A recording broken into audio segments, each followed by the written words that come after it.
الحمد لله الحمد لله العلي الأعلى الذي خلق فسوى والذي قدر فهدى أشهد أنه لا إله إلا هو له الأسماء الحسنى وأشهد أن محمدا عبده ورسوله صاحب المقام المعلى أما بعد فأعوذ بالله من الشيطان الرجيم بسم الله الرحمن الرحيم لقد كان لكم في رسول الله أسوة حسنة لمن كان يرجو الله واليوم الآخر وذكر الله كثيرا صدق الله العظيم. Honorable scholars, respected brothers, the history of humanity has seen many individuals, many leaders, many achievers, many who have excelled in some way or the other. But no matter who it is that history acknowledges as an achiever, as someone who has accomplished, as someone who has excelled, even in that field within which they have achieved or excelled, even in that profession for which they are acknowledged, they did not do it all. There's no one human in any one profession who has achieved everything in that profession or in that field. That person will be the first to admit that if only circumstances were different, if only I lived longer. The closest people, the ones most in appreciation of that individual will also admit that he achieved a lot, but did not achieve everything. Beyond the achievement, that person and his greatest fans and supporters will also acknowledge that his efforts were not free of blemish and shortcoming. There were errors. There were definitely mistakes, as great as he was. So throughout the history of humanity, in any field, in any profession, in any science, in any area or arena, whoever has achieved, they have not achieved it all, and they have achieved with shortcomings and errors along the way, with one exception and one exception only. And that is Sayyiduna wa Nabiyyuna wa Habibuna Muhammad sallallahu alayhi wasallam. He fulfilled his mission to perfection without any blemish or shortcoming. He was the only human who could stand up and say, Allah hal ballaght. Oh my Sahaba, did I do my job? Have I fulfilled my mission? And they would say yes. And not only did he ask the question of Sahaba, Allahumma shahad. He had the confidence to be able to say, oh Allah, bear testimony that I did what you wanted me to do. The only human that has that accolade and has that acknowledgement. In Arabic they say, Man ahabba shay'an akthara dhikrah. When you love something, you remember it excessively. Listen to a youngster who's a sports fanatic. Listen to that young man who's obsessed and infatuated with a girl. He can't talk about anyone else. He can't think about anyone else. He's eating, he's thinking about her. He's sleeping, he's thinking about her. He's dreaming, he's thinking about her. Before his eyes close, it's her thought. When he wakes up, it's her thought. A man who's obsessed with money is counting money in salah. He's counting money in his sleep. He's intimate with his spouse, but he's thinking about his business. A believer cannot stop talking, thinking, reading, discussing, emulating Rasulullah sallallahu alaihi wasallam. You know, recently I was on Umrah, and one thought came to my mind. You know, when you go for Umrah, then you have to contend with different sorts and different types of people. People come from different backgrounds, different cultures, different mannerisms, different habits. And it can become somewhat of a challenge. I mean, let's be honest, sometimes it can become a bit irritating, other people's habits and their behaviors and their mannerisms. And as we were going one day towards the Rawda Mubarak to convey salam upon Rasulullah sallallahu alaihi wasallam, there was this point of irritation that gripped me, because one man is busy with his cell phone, video calling some relative somewhere and trying to make him see what's happening, and there's a noise there and there's the projection of what's happening that side. Another person is jostling and one is pushing and one is this and one is that.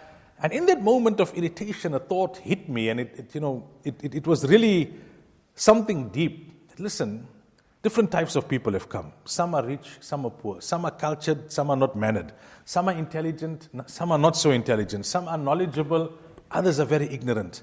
But everyone who has come with love for Rasulullah sallallahu alaihi wasallam. When they stand before that Rawda, however they say it, in whichever words they express it, you don't have to hear their words, you just have to look at their face and see that this is a man who's in love with his Nabi. Sallallahu alaihi wasallam. And every ummati has that love. You know, we many times, and rightfully so, we bemoan and we lament our weaknesses as an ummah. We bemoan and we lament our weaknesses as individual Muslims. And so we should, because that keeps you on your guard. You don't become complacent. But ever so often we must remind ourselves that we are special. We have love for Rasulullah sallallahu alaihi wasallam in our hearts. No matter what our weaknesses may be, and we have seen it time and again, the outpouring of love and expression of reverence for Rasulullah sallallahu alaihi wasallam. You know, there was one scholar, somebody went to Medina Munawwara and brought a gift for him. They brought for him a scarf. So when they gave him the scarf, he started to kiss it and put it on his head. So they said to him, look Hazrat, this is not manufactured in Medina, it's just sold in Medina. Many of the items that you will buy in Makkah or you will buy in Medina, it's manufactured elsewhere. He said, I am totally aware that this is not manufactured in Medina. It doesn't come from Medina originally, but the blessed winds of Medina have touched the cloths of this garment. The blessed winds of Medina Munawwara have touched the cloth of this garment. Majnoon was Majnoon for Layla. He would even wipe the walls and say, Layla, walk past these walls. She may not have even noticed the wall, but she walked past this wall. So that's the level of affection and the level of love that the ummah has for Rasulullah sallallahu alaihi wasallam. And I was saying this in yesterday's talk, and I want to reiterate it. Daily, we need to express our gratitude to Allah that Allah chose you and Allah selected me to be from the ummah of Rasulullah sallallahu alaihi wasallam. This was not by coincidence. This is not by chance. Allah chose us and selected us. Musa alayhi salam wanted to be from this ummah. It was not decreed for him. Oh Musa, you are Kalimullah. It was decreed for you to speak to Allah directly. But it was not decreed for you to have the privilege and the honor of being an ummati of Muhammadur Rasulullah sallallahu alaihi wasallam. Allah chose you, Allah selected me. And for that we are eternally grateful to Allah. And the best gratitude that we can show is in emulating the way of Rasulullah sallallahu alaihi wasallam. I said yesterday that Imam Qurtubi rahmatullah alayhi had said that Allah has not shown any human the full extent of the physical beauty of Rasulullah sallallahu alaihi wasallam because the human eye doesn't have the capacity to be able to withstand it. That is reserved only for Jannah, and may Allah make us from amongst those fortunate ones who will see the full beauty of Nabi sallallahu alaihi wasallam in Jannah. Aisha radiallahu anha says, and I want to add today to what I was saying yesterday, she said those women who were so mesmerized by the beauty of Yusuf alayhi salam that when he walked in whilst they were cutting fruit, they were so captivated by his beauty that they cut their fingers. If those very women had to see the beauty of Nabi sallallahu alaihi wasallam, not the full extent of it, just the beauty that was apparent in this world, those very women, if they had to see the beauty of the Nabi of Allah, forget cutting their fingers, they would have cut their hearts.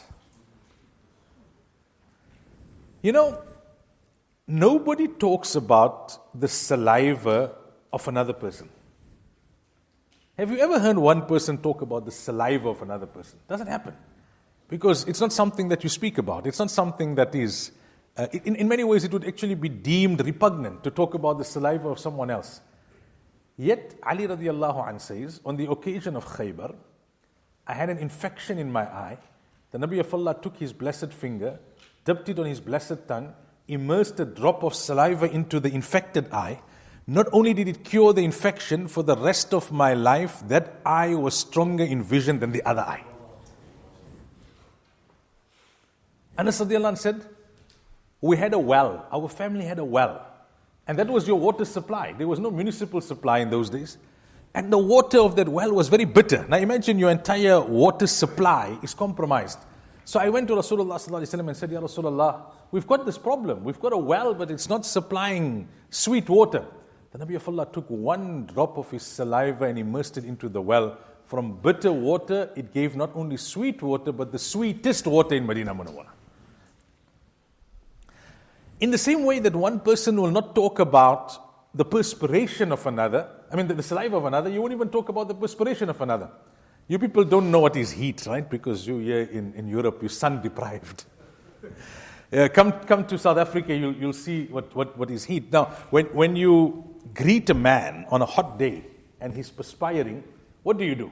Automatically you reach for your handkerchief. You'll wash your hands thoroughly before you eat, because it's another man's perspiration. Nabi Sallallahu Alaihi Wasallam is sleeping in the Arabian desert in the afternoon, doing qaylula, and he's perspiring, and then he wakes up and he sees that Salama radiallahu anha is gathering his perspiration. He says, "What are you doing?" She says, "Ya Rasulullah, these drops of perspiration, when we add it to our fragrance, it becomes the best of fragrances." Rasulullah sallallahu alaihi wasallam once, a man came to him and said, "Ya Rasulullah, my daughter is getting married and I have nothing to give her as a gift. Can you help me out? My daughter is getting married and I have nothing to give her as a gift. Can you help me out?" So the Nabi of Allah said, "I've got no money to give you. Got nothing material to give you. But do like this. Come with a small bottle and a stick."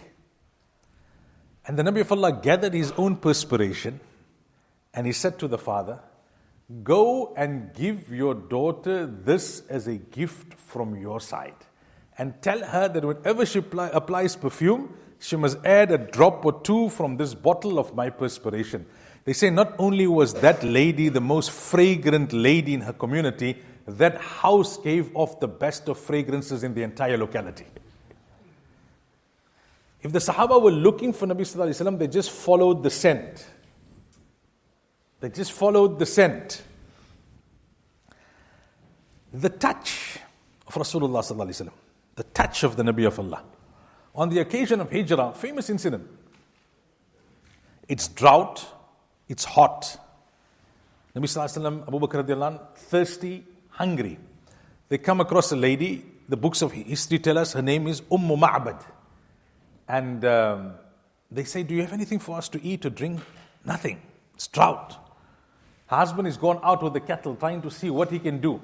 So the Nabi of Allah sees a small, weak goat. A small, weak goat in the yard. So he says to her, "Can we get some milk from the goat?" She says, "No, this goat is too weak. Doesn't give any milk." The Nabi of Allah says, "Can I try?" By all means, yeah.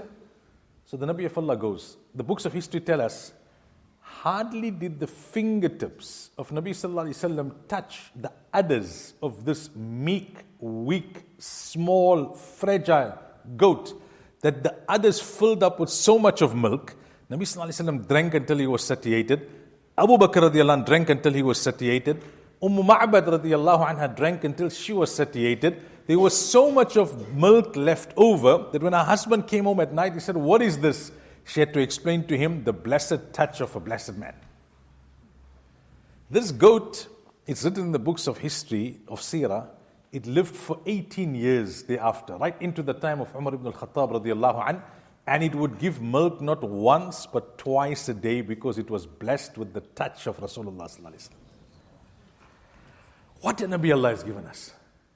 What a Nabi Allah has given us. The most common title perhaps that we use in reference to Rasulullah sallallahu alaihi wasallam is the title Rahmatul lil Alameen. It's a title which Allah Himself has conferred upon Rasulullah sallallahu alaihi wasallam, where Allah says, وَمَا أَرْسَلْنَاكَ إِلَّا رَحْمَةً لِلْعَالَمِينَ. What does it mean to be a mercy unto humanity? The ulama of tafsir have explained it means that Nabi Sallallahu Alaihi Wasallam directly to the Sahaba and the people of his time, and indirectly to every human up to the end of time, was a means of mercy reaching them in some way or the other in their lives. That's the meaning of Rahmatul lil Alameen. The mercy of the Nabi of Allah touched everyone, directly or indirectly. In other words, the Nabi of Allah was a benefactor. He benefited people. He added value to the lives of people. And that is what I want to share with you today as part of my address. That how do we take inspiration from the Seerah and emulate Nabi Sallallahu Alaihi Wasallam such that we add value to the lives of others. It's easy to live for yourself, but it's a very shallow, it's a very hollow, it's a very empty, and it's a very unfulfilling life. You want to be happy, you want to seek contentment and secure contentment, you want to know what is fulfillment and satisfaction, then live your life in such a way that you add value to the lives of others. Those who are related to you, unrelated to you, those who are Muslim, those who are not Muslim, those who are neighbors, those who are distant. Every person whom you come across, directly or indirectly, you must add value to the life of that person. That is part of the sunnah of Rasulullah Sallallahu Alaihi Wasallam. So I will share with you a few points in this regard. How is it that the Nabi of Allah added value to the lives of others? The first thing, Nabi Sallallahu Alaihi Wasallam genuinely cared and wished well for others. He genuinely cared and wished well for others. لَقَدْ جَاءَكُمْ رَسُولٌ مِّنْ أَنفُسِكُمْ. Allah says, I've sent you a Nabi from amongst you. عَزِيزٌ عَلَيْهِ مَا عَنِتُّمْ. Your difficulty is his difficulty. Today we say, your problem, not mine. The Nabi of Allah would say, your problem is my problem. Your difficulty is my difficulty. If you're not sleeping easy, I'm not sleeping easy. Harisun alaykum, always worried about the well-being of everyone. Muslim or non-Muslim. Bil mu'minina ra'ufur rahim. And with the believers, most compassionate, most merciful. Rasulullah Sallallahu Alaihi Wasallam had genuine feeling, genuine care. We read in the ahadith that Nabi Sallallahu Alaihi Wasallam was mutawassilul ahzan, da'im al-fikra, perpetually grieved, always worried. Why? For himself? For any financial reason? No. He was perpetually grieved and always occupied and worried because he wished the best for everyone. He was grieved if everyone was not on the belief that they ought to be on. He was grieved if everyone was not adopting the path that will lead to salvation in this world as well as in the hereafter. To the point that Allah had to caution him, لَعَلَّكَ بَاخِعٌ نَفْسَكَ أَلَّا يَكُونُ مُؤْمِنِينَ. That, oh my Nabi, you will finish yourself out of fikr, worry and concern for the physical, mental, emotional, and most importantly, spiritual well-being of every ummati. There's a famous narration where Aisha radiallahu anha says, whenever the clouds would gather, meaning that whenever it would become apparent that there's going to be rain, Nabi Sallallahu Alaihi Wasallam would become very restless. The Nabi of Allah would pace up and down, up and down. You could see the restlessness was palpable. And once the rain would go, then the Nabi of Allah would settle. So one day Aisha radiallahu anha asked, and she said, Ya Rasulullah, why is it that whenever the rain appears, you are so restless?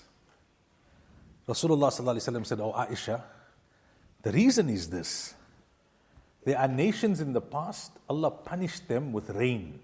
Every time I see the clouds of rain coming, I worry. It must not be that even one ummati of mine is going to get punished for this rain. Imagine the restlessness of Rasulullah sallallahu alaihi wasallam. Another narration of Aisha radiallahu anha, she says, لما رأيت النبي صلى الله عليه وسلم طيب نفس. One day I saw the Nabi of Allah in a good mood. So I said, Ya Rasulullah, ud'u li, make dua for me. Look at the priorities of Sahaba. Look at the priorities of Sahaba. Today if your wife sees you in a good mood, she says, can I have the credit card please? Or even worse than that, if she sees you in a good mood, she says, can I tell you something, but promise me first you won't get angry. Then you must know your car is scratched. Or something has happened. Aisha radiallahu anha sees Nabi sallallahu alaihi wasallam and she says, he was in a good mood, so I seized the moment and I said, Ya Rasulullah, ud'u li, make dua for me. So the Nabi of Allah made what a dua. Allahumma ghfir li Aisha. Oh Allah, overlook the shortcomings of Aisha. ما تقدم من ذنبها وما تأخر وما أسرت وما أعلنت. Past, present, future, open, public, private. Every shortcoming of Aisha, oh Allah, forgive it. She says, I became so happy that this was such a profound, such a comprehensive, such a powerful dua that Rasulullah sallallahu alaihi wasallam had made for me. I was laughing out of joy. My head fell into the blessed lap of Nabi sallallahu alaihi wasallam. And the Nabi of Allah said, Aisha, Does this dua of mine make you happy? She said, of course, Ya Rasulullah. What a powerful dua. He said, oh Aisha, I make exactly the same dua for every ummati after every salah. Genuine love and concern for everyone. You know, you and I, we can claim many things in public. We can boast about many things. They may be genuine, they may be fake. But there's one person we always worry about, and that is the wife, because she knows who you truly are. Many times, those of us who are speaking in public, when we come back home, the wife says, if only you were as pious as you sound. It's about good time that you start practicing on what you preach. They say your wife can bring you back to earth like no other person can. You go outside, you struck a big deal, made a big profit, you come home, your head is in the clouds. You didn't buy the milk. Hey, you forgot to pick up the kids again. He can bring you down to earth very quickly. So, if there's anyone who knows who you truly are, it's your wife. And when Nabi Sallallahu Alaihi Wasallam received the first revelation and naturally became frightened as to what happened, who was the one who told him, nothing can go wrong for you because you are a man of special qualities. You are the man who maintains family ties. You are the one who is truthful in speech. You carry the burden of the poor. You help the destitute. You serve your guests. You assist those who are afflicted by calamities. Allah will only want goodness for you, O my husband. That is the testimony that Khadija radiallahu anha bore for him even before he became a Nabi. Because Nabi Sallallahu Alaihi Wasallam had genuine love for everyone. That's the first thing. The second thing about adding value to the lives of others is that Nabi Sallallahu Alaihi Wasallam didn't only have that love and affection for everyone at heart, he displayed it. He showed it. How? In a variety of ways. كَانَ يَبْدَأُ مَنْ لَقِيَهُ بِالسَّلَامِ. Whenever he met anyone, and everyone was junior to Nabi Sallallahu Alaihi Wasallam. Everyone was junior to Nabi Sallallahu Alaihi Wasallam. But whenever he met a person, he would always be the first to initiate the salam. كَانَ دَائِمَ الْبِشْرِ. The Nabi of Allah was always smiling. Always smiling. He had the burden of the entire ummah on his shoulders. Yet he found the time to smile. Today we feel because one bad thing happened, I have the license to show everyone a sour face, to be grumpy. They say grumpy chacha. To take out my frustration on all and sundry because something didn't go right in my life. كان دائم البشر. Nabi Sallallahu Alaihi Wasallam showed that love and affection.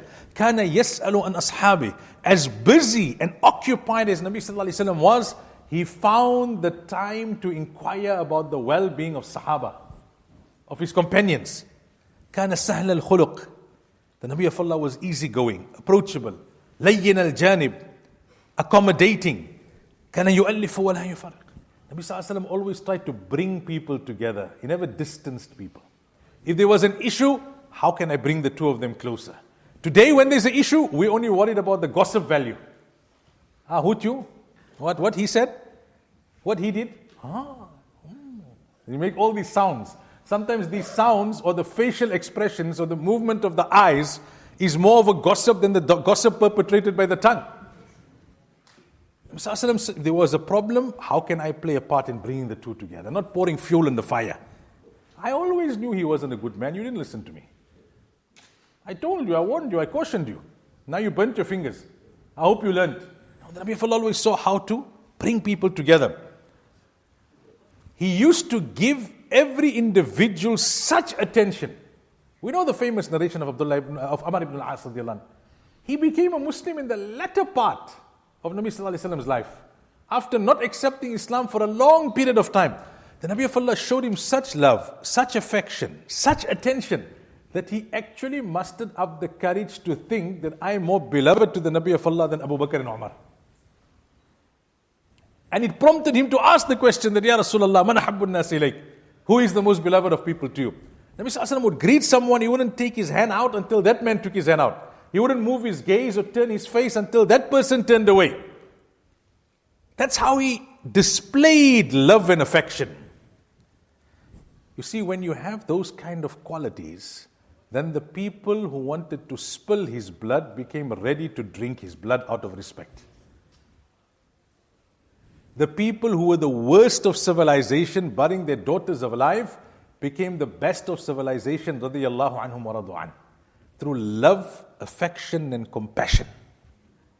I was saying in the Jummah talk yesterday, the default position in Islam is love.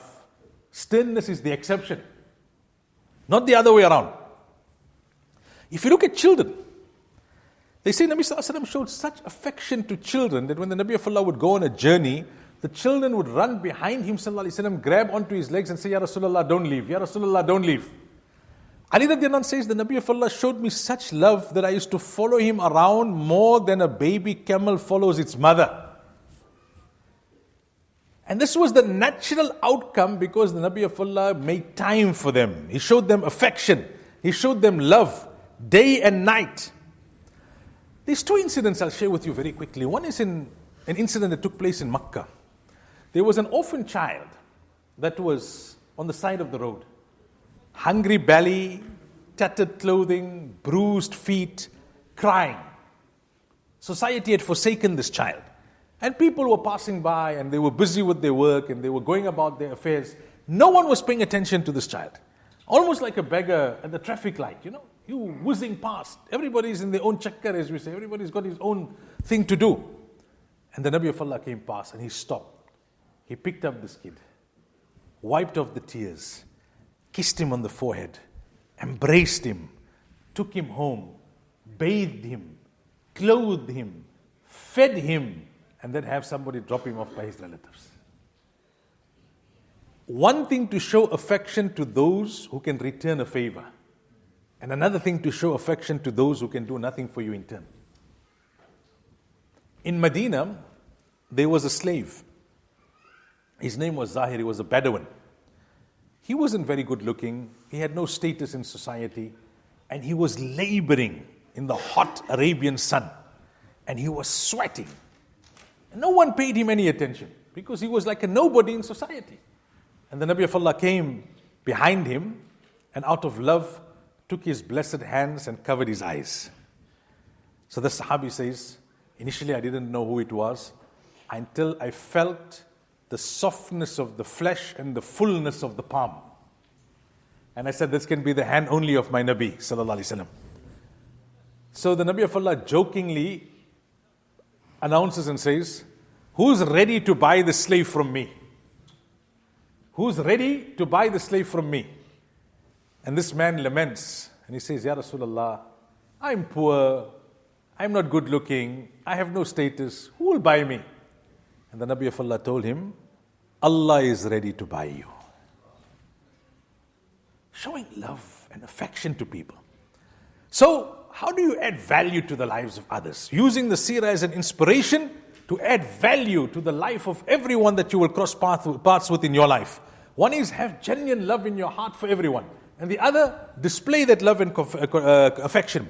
The third, lift people with your words. Don't drop and break people with your words. If you can't do anything else for anyone in your life, words are for free.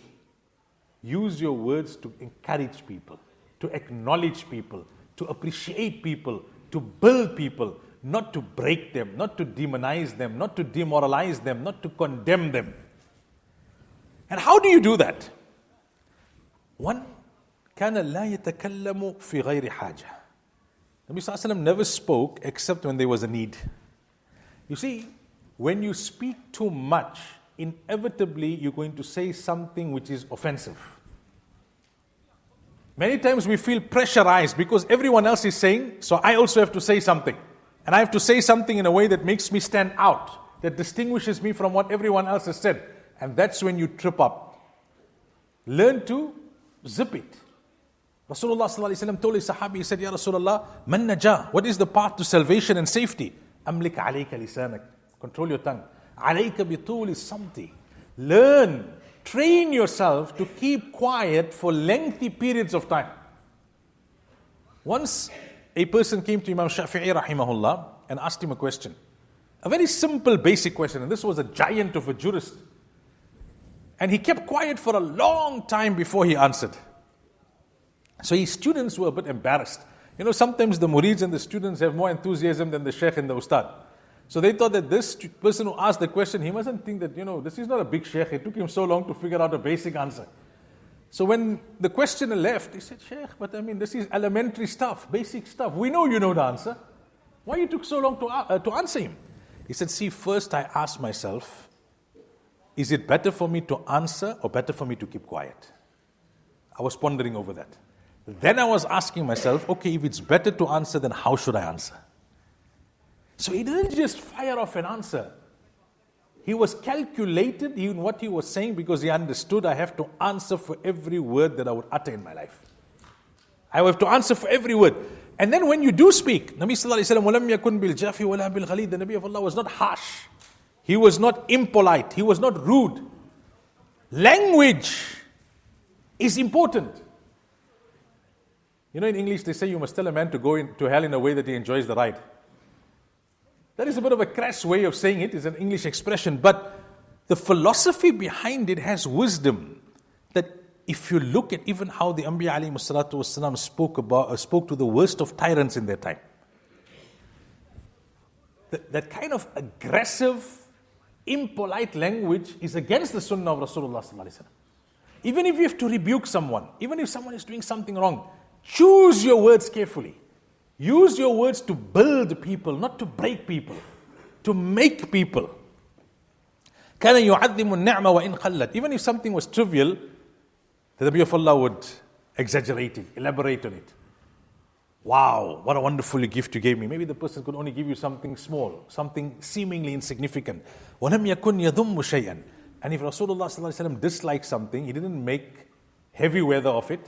He didn't make everyone know that, hey, you know what, this tea was not to my liking, or this food was too strong. He didn't like something, he just quietly moved on from it. He quietly moved on from it. You see, when we embrace these very basic principles, you'll have less drama in your life. You'll have less complication in your life. I'll give you one or two quick examples, because this is so important. Use your words to add value to the lives of others, to build people, not to break people. There's one narration in Riyadh al-Salihin which I was reading the other day, that Imam Nawawi rahmatullah alayhi says that hardly can you find any hadith where the Nabi of Allah took someone's name. Where he took someone's name. He always addressed issues in a manner that was general. Played the ball, not the man, as we would say. لا تكن مثل فلان. Don't become like someone or like some people. كان يقوم الليل فترك قيام الليل. They used to read tahajjud, now they no more read tahajjud.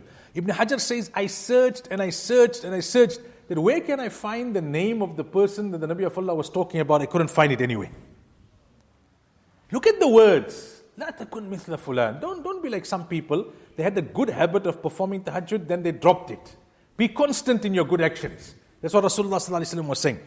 The other incident, wallahi, what an incident. We know the incident, but just think about it. Right? Imagine you as a father or a grandfather, you're sitting on your lazy boy couch, your recliner, and all your friends are around you, and your son or your grandson walks in and says, Dad, I like this girl, I want to fornicate with her. What will your reaction be? Your own son, your own grandson. The Nabi of Allah is sitting, and the Sahaba are sitting, and they're sitting in Masjid Nabawi sallallahu alaihi wasallam, and this young man walks in and says, Ya Rasulullah, give me permission to commit zina. Sahaba are giving him looks of daggers. The Nabi of Allah smiles. Ya Bunay, my son, come here. See, the Nabi of Allah appreciated that it was troubling him, that's why he came to the Nabi of Allah. He could have easily gone and committed zina and no one would have known better. Come, my son, come here. Tell me, what did the Nabi of Allah tell him? How can you speak to me like that? Do you know who I am? What's wrong with you? Don't you know zina is one of the major sins? The Nabi of Allah didn't respond to his direct question. My son, do you have a mother? Yes. Do you have a sister? Yes. Would you like someone to commit zina with them? No, Ya Rasulullah. Then why would you want to commit zina with someone's mother or someone's sister?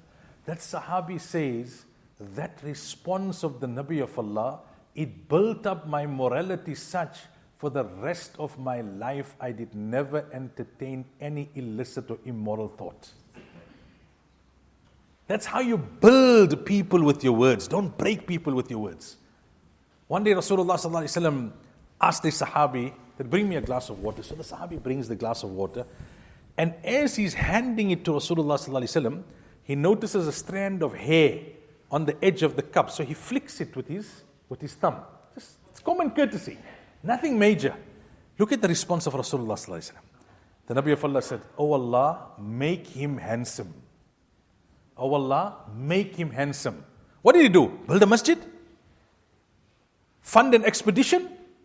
No. He just removed a strand of hair from the edge of the cup. Look at how generous Rasulullah sallallahu alaihi wasallam was with his dua, building people. Oh Allah, make him handsome. The narrator of the incident says, I saw this man at the age of 90. He didn't have a single strand of white hair on his beard. He was as handsome as he was in the prime of his youth. That's the barakah of the dua of Rasulullah sallallahu alaihi wasallam. But the lesson is, give people duas. Wish well for people. If you know something negative about a person, cry on the musalla to Allah for his sake. Don't talk to others for the sake of gossip value. The fourth thing on how to add value to the lives of others, taking inspiration from Seerah. The first I said, Nabi sallallahu alaihi wasallam had genuine love and affection in his heart for everyone. The second is Nabi sallallahu alaihi wasallam displayed that love and affection. The third, Rasulullah sallallahu alaihi wasallam used these words to build people, not to break people. He wasn't harsh, he wasn't impolite. He wasn't just condemning people left, right and center. There were times when the Nabi of Allah had to be stern, when the line had to be drawn. But the default position was one of compassion, one of leniency, one of mercy, one of softness. The fourth thing is, Nabi sallallahu alaihi wasallam focused on the talents in people, not the shortcomings in people. One of the most difficult moments in the life of Nabi sallallahu alaihi wasallam was Uhud. To see the mutilated body and the chewed liver of his beloved uncle Hamza radiallahu anhu. And who was the cause of that? Khalid bin Walid radiallahu anhu. He was the one who saw the gap for the counter-attack. Yet, when it came to the time of the Treaty of Hudaybiyah and the conquest of Makkah, the Nabi of Allah says to Khalid's brother, they tell Khalid, I said, why is it taking a man of his intelligence so long to see the beauty of Islam? The Nabi of Allah saw the talent in Khalid, not the shortcoming. Yes, he was the man responsible for the counter-attack at Uhud. But after he embraced Islam, he became the unsheathed sword of Allah. 20,000 Muslims pushed back 200,000 Romans on the battlefield of Muta under the leadership of Khalid bin Walid. Everyone has got their shortcomings, but the Nabi of Allah focused on the talents. There was a time in Makkah when the two greatest opponents of Rasulullah sallallahu alaihi wasallam were Umar and Amr. Amr meaning Abu Jahl. Did the Nabi of Allah curse them? Did he condemn them? He said, oh Allah, both these men are of immense talent. If not both, then at least one of them accept Islam to strengthen the effort of deen. That Umar, I was explaining at the Hifz Khatam yesterday, who left his house with the intention of killing the Nabi of Allah, today he lies resting next to the Nabi of Allah because the Nabi of Allah saw his talents and not his shortcomings. It's easy to write off your student, to write off your spouse, to write off an elder, to write off a junior, to write off people. It's easy to laser focus, to take a microscopic approach to the shortcomings and to the faults of people. It's easy. Harness the talents. Everyone has got something of value. Tap into that. And then the last thing is the generosity of Rasulullah sallallahu alaihi wasallam and how that added value to the lives of others. One was generosity with wealth. The Nabi of Allah didn't have, but whenever it came, it would immediately go. Oh Abu Dhar, if the entire mount of Uhud has to turn into gold, I wouldn't want to spend the night except that all is distributed in charity. Ma qala la illa fi tashahudihi. Nabi sallallahu alaihi wasallam never said no. The only time he said no is when he said in his tashahud, ashhadu an la ilaha illallah. But the Nabi of Allah was not only generous with his wealth, he was generous at heart. He was generous in spirit. Meaning he was generous with his time. Nowadays it's easier to give money than it is to give your time. After an entire night of ibadah and worship of Allah, after Fajr, the Nabi of Allah would take out his time. Oh my Sahaba, anybody saw a dream? Tell me, I'll interpret your dream for you. It's mentioned in Hayatul Sahaba that the Sahaba used to bring utensils with water. And the Nabi of Allah would dip his blessed fingers for purposes of barakah. Do it once, twice, thrice on a cold Medina morning, your fingers start shivering. It's discomfort, it's uncomfortable. Nabi Sallallahu Alaihi Wasallam never turned even one person away. Generous at heart, generous in spirit. A person who's generous at heart doesn't carry grudges. He's willing to forgive. Aisha radiallahu anha said, Ya Rasulullah, when was the most difficult day for you? The day of Taif. What happened? We know the narration. It's about the lessons that we need to internalize. The angel comes, Ya Rasulullah, we can collapse the mountains on these people, turn them into an example for humanity as to what will happen when you deal with the Nabi of Allah in such a treacherous way. He says, listen, even if they don't accept Islam, I have hope that from their progeny they will be Muslims. Today you go to Taif, every resident is a Muslim because of the big-heartedness and the forgiveness of Rasulullah sallallahu alaihi wasallam. That's generosity of spirit. That's the meaning of having a big heart. Big heart is not only you've got an open wallet and you've got a broad dastarkhan. That's part of it. Being able to see the bigger picture, being able to rise above the petty, being able to let bygones be bygones, to forgive people, not so that they can appreciate or reciprocate, but for the pleasure of Allah Tabaraka wa Ta'ala. That is part of the generosity of the spirit of Rasulullah Sallallahu Alaihi Wasallam. It was mentioned in the Torah that a Nabi would come, لا يدفع السيئة بالسيئة. He doesn't do a tit for tat. You did wrong to me, I'll do wrong to you. Only when you do good to me, I will do good to you. No. Idfa' billati hiya ahsan.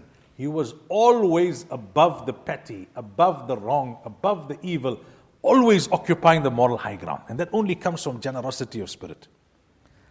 There's so much more we can talk about. You know, Ali Mian Rahmatullah Alayhi has written something that centuries ago, in the middle of the night, Allama Rumi Rahmatullah Alayhi was walking with a lantern. And someone saw him and said, Shaykh, in the middle of the night, who are you looking for? He said, I'm looking for a human. I'm looking for a human. Today we live in a mechanical, digital age. Our actions, our mannerisms, our psyche, our thinking, our habits has become mechanical and technological. We have lost that human touch, that human element. Thawban radiallahu anhu says, Ya Rasulullah, the Nabi of Allah says, Thawban, why are you so sad? He says, Ya Rasulullah, the only thing that saddens me, it's not my bank balance, it's not my business, it's not my spouse, it's not my children, it's not anything worldly. The only thing that saddens me is that when I'm enjoying your company, I know at some point I have to depart and you have to depart, and that's what saddens me. It saddens me that I can't be perpetually in your company. Imagine the human touch that Rasulullah sallallahu alaihi wasallam had. And then he says something amazing. Tawban radiallahu anhu, he says, Ya Rasulullah, you know what worries me? In this world I have access to you. In Akhirat you will be in Firdaus. Where will I be? What if I can't access you, Rasulullah? Now that kind of love only comes when the person has the human touch. When you add value to the lives of people, when you make a difference to the lives of people, then you will be long gone. You wouldn't have left millions in inheritance. You wouldn't have left multitudes in buildings. You wouldn't have left many children. But people will still remember you fondly because you touched their lives. You added value to their lives. And that's why I'm focusing on this aspect and element of Seerah in my discourse to you this afternoon. That take inspiration from the life of Nabi Sallallahu Alaihi Wasallam to live a life in such a way that you add value to the lives of others. Let me say this in conclusion. Allah Tabaraka wa Ta'ala, describing Nabi Sallallahu Alaihi Wasallam, says, Ya ayyuhan nabiyyu, inna arsalnaka shahidan wa mubashiran wa nadhiran wa da'iyan ila Allah bi'idhnihi wa sirajan munira. That you are a shining light and luminous lantern. Here the scholars say, without going into too much of detail, that the shining light is in reference to the heart of Rasulullah sallallahu alaihi wasallam. That the heart of the Nabi of Allah carried light, that it lit the hearts of everyone that the Nabi of Allah came in touch with.